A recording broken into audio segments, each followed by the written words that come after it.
I'd like to thank everyone for coming. And I'd like to thank Tina for the lovely introduction and for inviting me to present today. I'm currently sitting in Newmarket, Ontario, which is about 45 minutes north of Toronto. And I'd also like to acknowledge that I'm currently located on the traditional territory of the Anishinaabe, Haudenosaunee, Huron-Wendat, and Métis people, and the treaty territories of the Haudenosaunee, Mississaugas of the Credit First Nation, and Williams Treaties First Nations. The Chippewas of Georgina Island First Nation is the closest First Nation community. So before I start, I'd like to introduce two of my guests, C.P.H.I and Brad Putnam. They're from the Ontario Recreation Facilities Association, or the ORFA.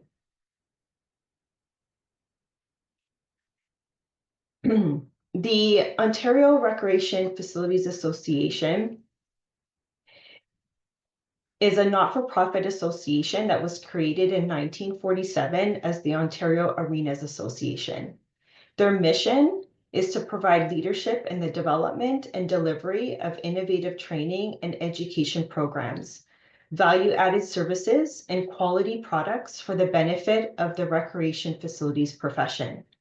Their vision is to be the leader in the recreation facilities profession. The ORFA was a major contributor to the project, and both Terry and Brad will be available at the end of the presentation to answer questions. I'd like to welcome Terry and Brad.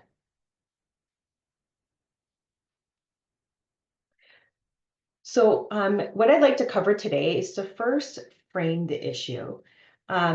Why are we talking about ice arenas and indoor air quality?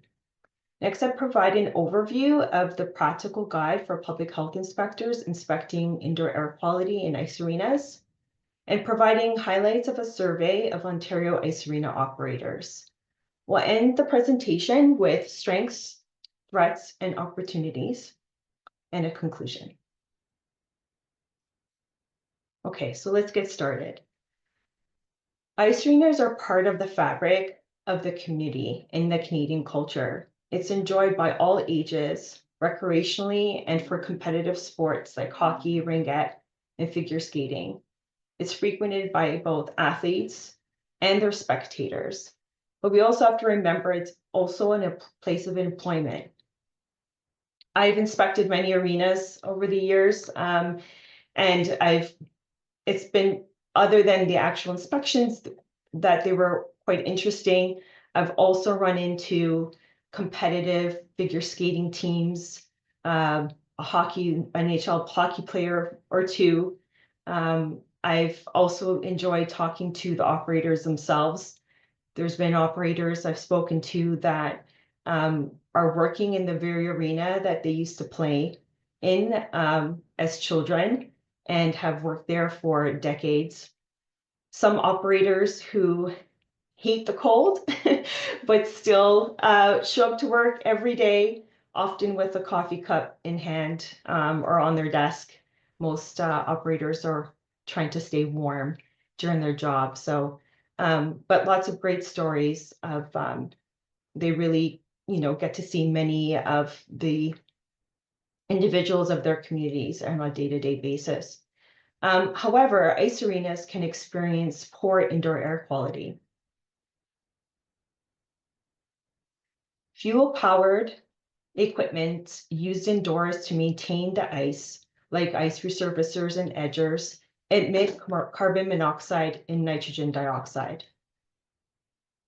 Fuel-powered radiant heaters and the bleachers can also emit carbon monoxide and nitrogen dioxide. So before I go on, I just want to highlight the picture on your bottom right, because I just mentioned the word edger. I think that a lot of people are not familiar with what an edger is, because they're often used by the operators or the staff of the arena on off days, so days that they're close to the public, or when there are no activities happening on the ice. So this device looks like a lawnmower. It's used to edge the ice around the boards. And they're often fueled by gasoline, so there's a tank inside that you could fill up with gas, or sometimes you'll see it powered by propane. They also emit air pollutants like a lawnmower. So they are a big contributor to poor indoor air quality, or they can be. With heaters, so if you are as a spectator, some arenas have bleachers and some don't, but those that do, some are equipped with heaters, and those heaters can be fueled by natural gas, for example, or other fuel, which can also emit carbon monoxide and nitrogen dioxide. However, we have to remember that a lot of arenas are part of a larger building, like a community center. And so there could be furnaces that are powered by gas, for example.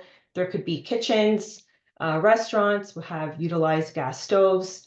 There's cleaning equipment that can also use gas or fuel. So there are other air pollutant sources. Inadequate equipment maintenance and ventilation can lead to buildup of air pollutants to levels causing health impacts to the occupants. It's can lead to carbon monoxide poisoning events, and it can trigger asthma symptoms, especially nitrogen dioxide. Polluted air can become trapped close to the ice surface. So we know that cold air drops, and this polluted air, cold air, can expose players as they exert themselves on the ice. Those air pollutants can become trapped closer to the ice surface.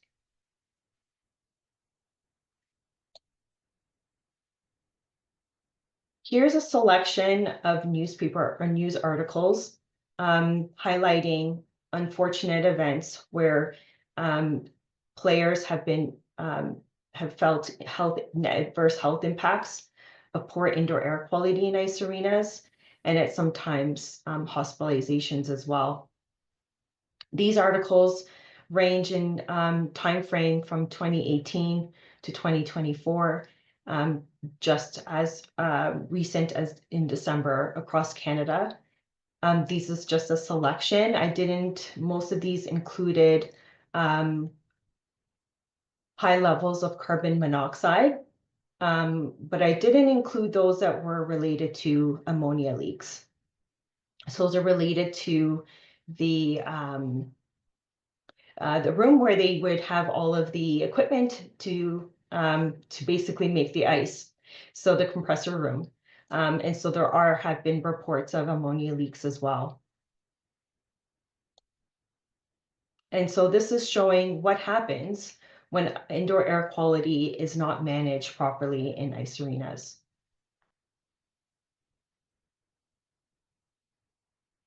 So there is a real risk of indoor carbon monoxide and nitrogen dioxide concentrations to rise to dangerous levels from the use of fuel-powered equipment, especially when indoor air quality is left unmanaged. However, there is no public health regulatory framework for inspecting ice arenas and assessing the indoor air quality. In Ontario, where I reside and work, the Ministry of Health Ontario Public Health Standards of 2021, the Health Hazard Response Protocol, states that the boards of health shall inspect and investigate potential public health hazards in the environment, including facilities with public access, where they might present an elevated risk of exposure to health hazards to the public or priority populations. These facilities may include, but are not limited to, ice arenas. And although best practice documents and government guidelines do exist, none of these are developed with a public health inspection lens. As I just mentioned, there are some guidelines, Canadian and US-based guidelines. Again, it's not regulatory, but they are guidelines. Some really great ones. That was one that was released by Health Canada. Hopefully you've seen. I would encourage you to read it if you have not. So Health Canada released in 2021. It's called Best Practices for Improving Air Quality in Ice Arenas, as well as the ORFA's Guidelines for Indoor Air Quality in Arenas. But there are other documents from Nova Scotia, Manitoba, and Quebec that also have guidelines. In 2023, a project team was established to develop a practical public health inspector guide to ice arena indoor air quality inspection. The project team included representatives from the Association of Supervisors of Public Health Inspectors of Ontario, or ASFIO, C.P.H.I Ontario, the ORFA, Conestoga College, Bachelor of Environmental Public Health Program in Ontario, and Simcoe Muskoka District Health Unit. The primary goal of the guide was to develop a practical P.H.I guide to ice arena indoor air quality inspections. And the secondary goal was to advocate for a consistent approach to inspecting and assessing the operation of indoor ice arenas across Ontario public health units and educating operators. So the guide is evidence-based or evidence-informed and includes professional input and expertise from various public health and industry stakeholders. We recommend that users refer to those best practice documents, as I just mentioned, from Health Canada and the ORFA in conjunction with this guide. And we're happy to say that we thank Public Health Ontario for reviewing the guide. Okay, so what's in the guide? Here is a snapshot of the table of contents. It includes an overview of other applicable legislation to ice arenas so that I guess what operators have a responsibility to follow, including the TSSA and Occupational Health and Safety Act. It includes information on considerations for public health inspectors, health and safety. And as we get into sort of the meat of this guide, we going into how to conduct a risk assessment. And I'll go into this in more detail for each section, but it also includes public health inspector indoor air quality testing procedures, purchasing and use of indoor air quality testing equipment, and response to health hazards or using an HPPA Section 13 order. Operators should use a multi-layered approach to improving indoor air quality in ice arenas. They should control air pollution at its source. They resurfacing equipment through routine maintenance. They should prevent the buildup of air pollutants by frequent and adequate ventilation. And ventilation systems should be maintained and serviced on a regular basis. They should conduct air quality monitoring to understand if the previous steps, so the steps I just mentioned, are successful in achieving the lowest air pollutant levels as possible. And also to be able to detect the elevation of air pollutant levels before an evacuation or adverse health impacts occur. Staff should be trained to prevent elevated levels of air pollutants and how to respond if they do become elevated. So the guide provides a list of risk assessment questions in this section under these four main categories.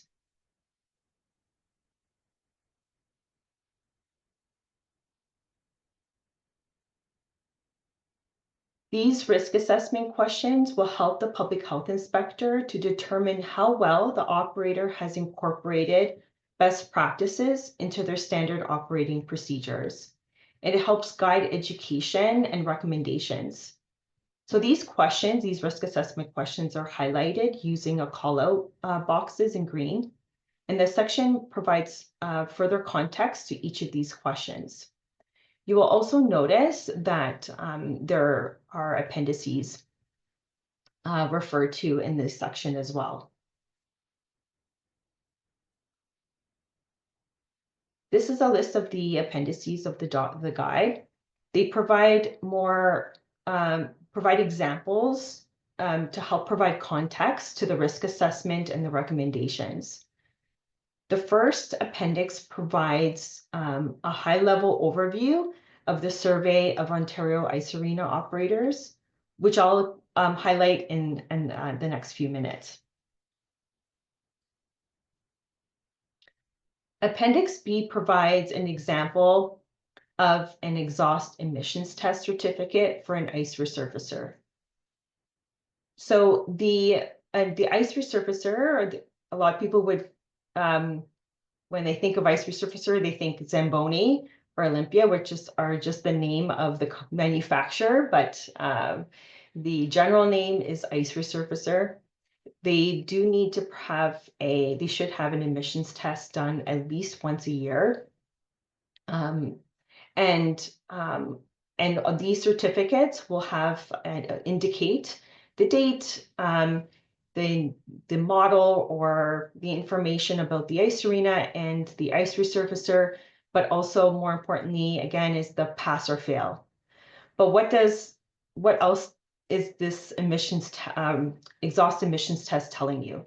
Lots of numbers and words on there. So the guide does provide a list of definitions of key terms, as well as helping you to interpret the results.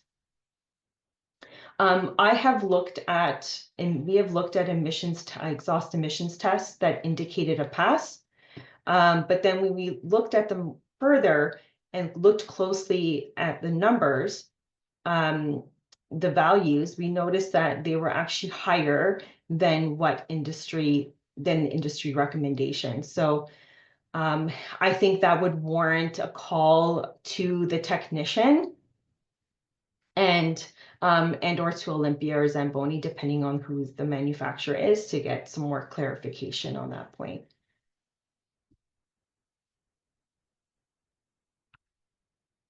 Appendix D and E are sample log sheets. So one for the ventilation maintenance. Remember I mentioned that it's important that they are conducting routine maintenance of their ventilation system to make sure that it's working, that we don't end up with a malfunction, to be a bit more proactive. So if they don't already have a log sheet or a way of recording it, we have a standard sample log sheet here, as well as air quality monitoring. They should be doing that on a frequent basis as well. So in documenting it, these records should be maintained, kept accurate, and also be available on site.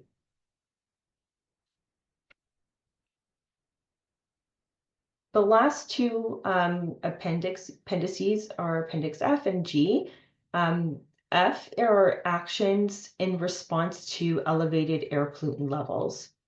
So elevated levels of air pollutants is a potential health hazard, and that should be addressed by the public health inspector before the end of the inspection to reduce or remove the exposure. So this appendix outlines actions such as directing the operator to stop ice resurfacing activities, while also increasing ventilation to stop the introduction of more air pollutants and to dilute or remove the existing buildup of air pollutants. While that is happening, the P.H.I. will monitor air pollutant levels with air quality equipment to ensure that these actions are succeeding in lowering the air pollutant levels to safe levels. Additional precautions are taken when air pollutant levels reach an evacuation level, such as actually evacuating the facility and calling emergency services.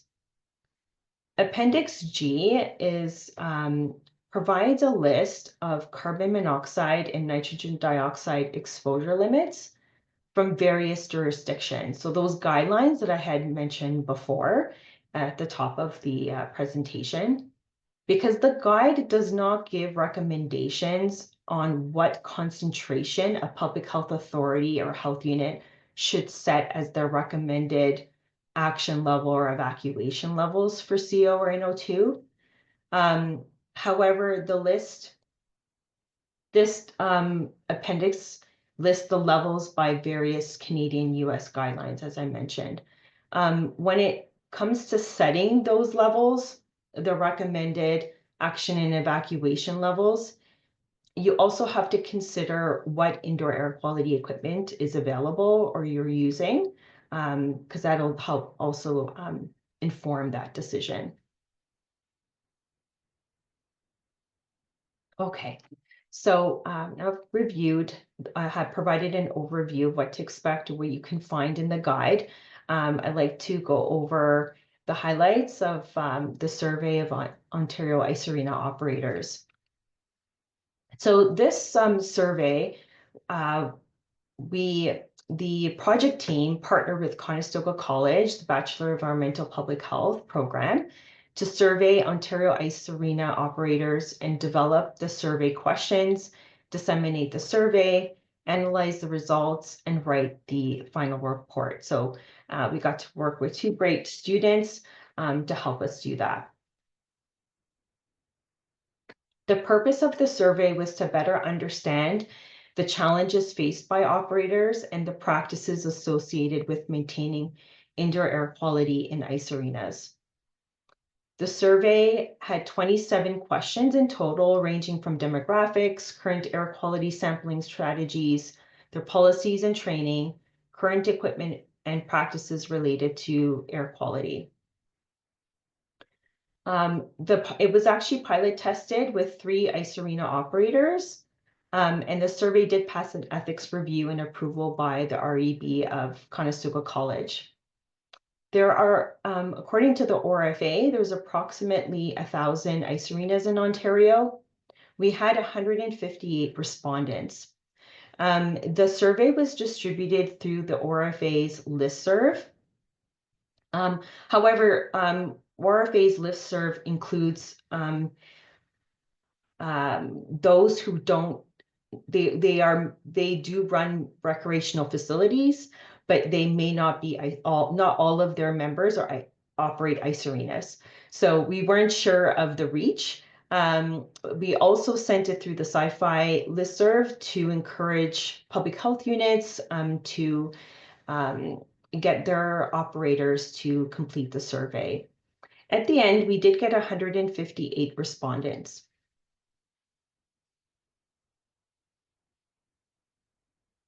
So demographics, the majority of the respondents operated ice arenas that were municipally run versus privately. They operated 1 to 2 ice pads. They were opened seasonally versus year-round. And 35% of the respondents were operating ice arenas that were 41 to 60 years old. So we do know that there are a number of ice arenas out there that are in aging buildings or facilities. The size of the municipality, we saw a good distribution between small, medium, and large municipalities. When we asked them to rate what they thought was the most important to indoor air quality, they reported resurfacing equipment fuel type, inadequate ventilation systems, and age and maintenance of ice resurfacing equipment. And I thought this was interesting to contrast with the second question around what they perceived to be their challenges in maintaining good indoor air quality. Because the top 2 were aging HVAC systems. So they felt that adequate ventilation was very important, but they were also challenged with aging HVAC systems. Also was the limited budget to implement these practices.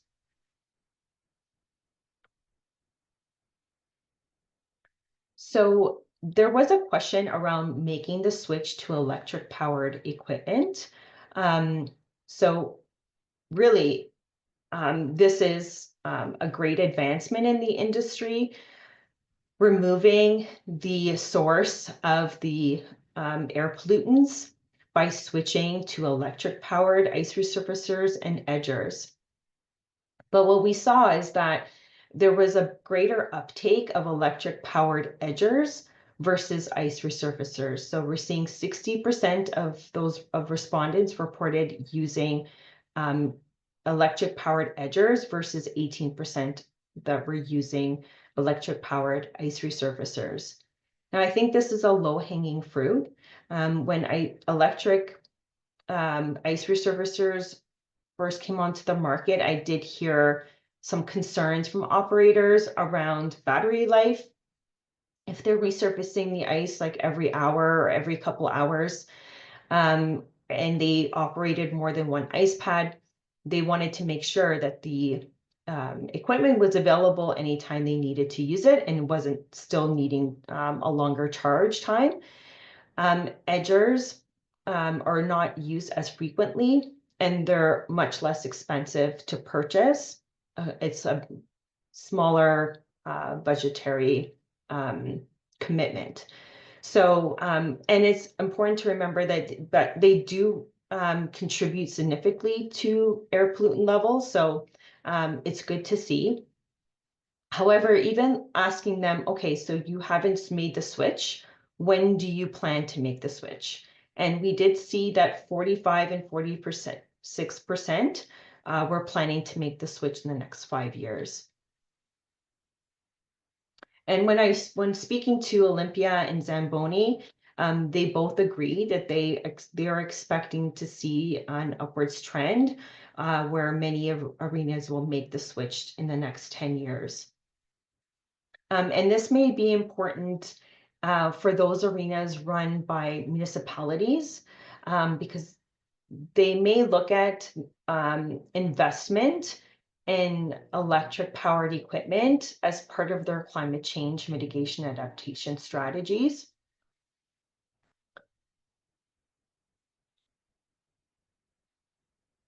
So as I mentioned before, it's really important that ice resurfacers receive tune-ups and are serviced regularly, and that exhaust, it does receive an exhaust emissions test. Now they're both equally important. They should receive tune-ups and service, and that should happen before an exhaust emissions test. And the frequency will depend on manufacturers' instructions or recommendations and the frequency of use. So how many ice pads do they have? How many ice resurfacers do they have in their facility? How busy is their ice arena? Are they closed seasonally or were they opened all year round? But when we surveyed operators, they indicated that 54% were servicing them annually and 26% every 6 months. And that is the industry's, that is consistent with best practices.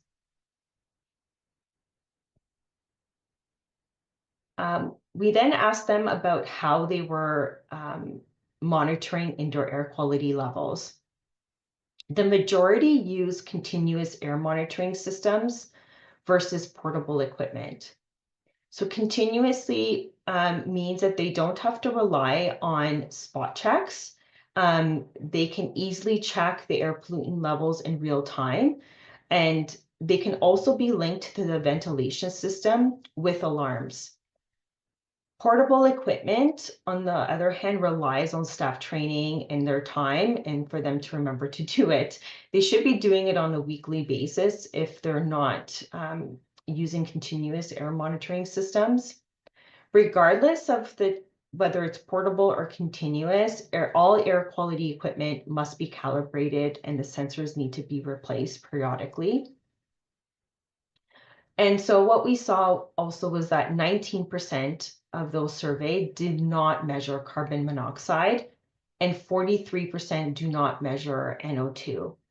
Of those who did not measure NO2, 15% indicated it was not measured as it was a redundancy to measuring CO. So that is a perception that they have. And I think an opportunity for education is that it's not a redundancy. It's important to have both.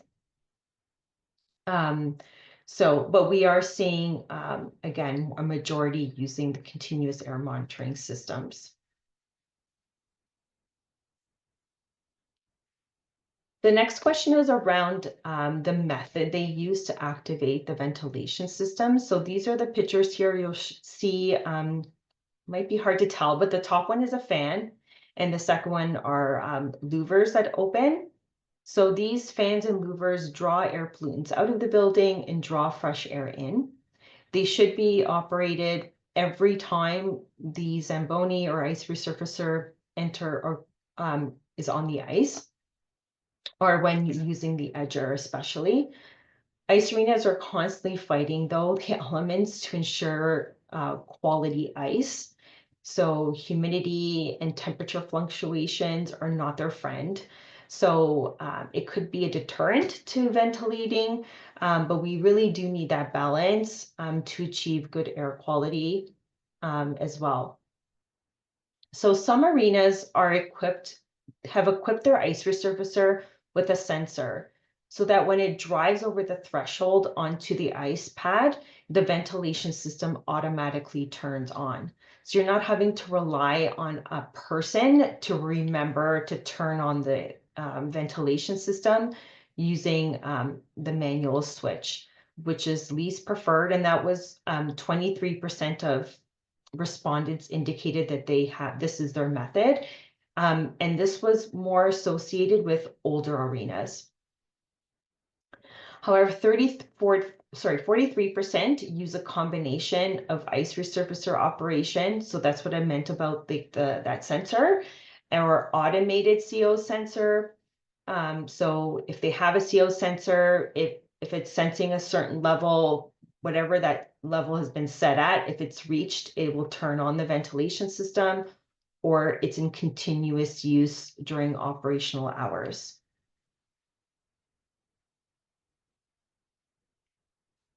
So this is a question around how frequently they're using the ventilation system. 59% said during flooding activities, but 11% said once a day, 31% said other. And other, using their, when they use the text box answer, we saw responses such as like as needed, as indicated by air quality monitors. Surprisingly, some said no fans were available and only at the end of the season or never.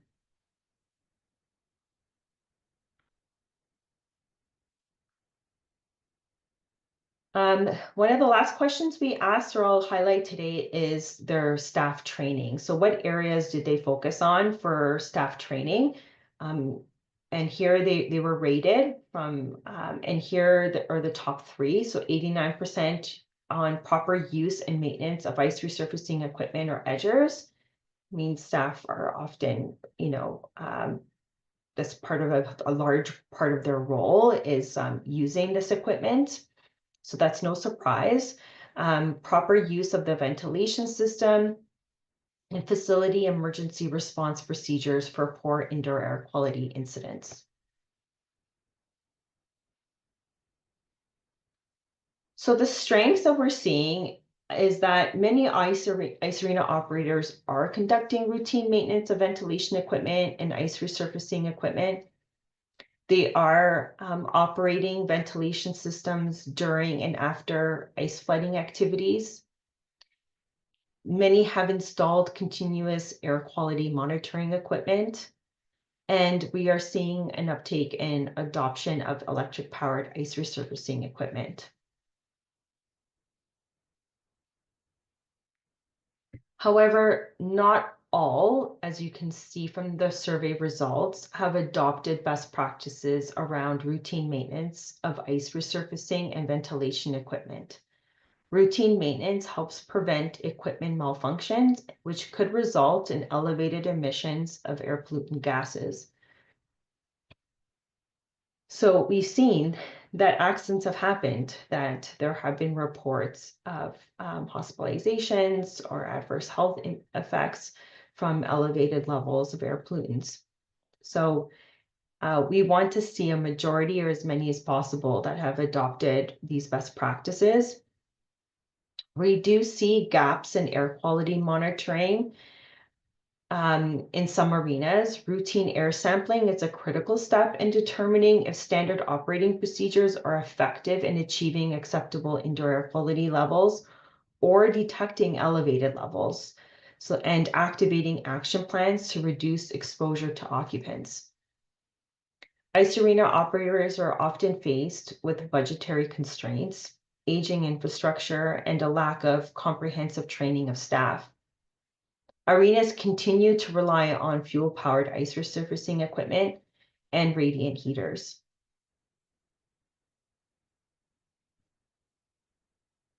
So there are some opportunities here. Advocacy to and at the provincial or the ministries of health for the development of a public health regulatory framework, more research. For example, I was talking about those NO2 sensors. Looking at the feasibility of installing, monitoring, and maintaining NO2 sensors in all arenas. Incentives to switch to electric-powered ice resurfacing equipment, grants for infrastructure upgrades, and collaborations among public health and industry leaders. In conclusion, it's imperative that public health unit and authorities enhance education efforts in a consistent manner and to conduct regular inspections and/or risk assessments of indoor ice arenas using best practice documents and the practical guide. The need for ongoing support and research to promote healthier environments in Canada's ice arenas is also important. I will put these in the chat as well, but these are links to the practical guide, as well as the journal article in the Environmental Health Review. It was published in December 2024. So enhancing indoor air quality in ice arenas, insights from a survey of operators, that was co-authored as well as with Conestoga College. B.A.Sc students, and it provides more details around the survey of Ontario ice arena operators. So before we go to questions, I just want to thank everyone on this screen that had a hand in the project and the survey and so forth. They were invaluable in their insights and input. So I'd like to thank them all.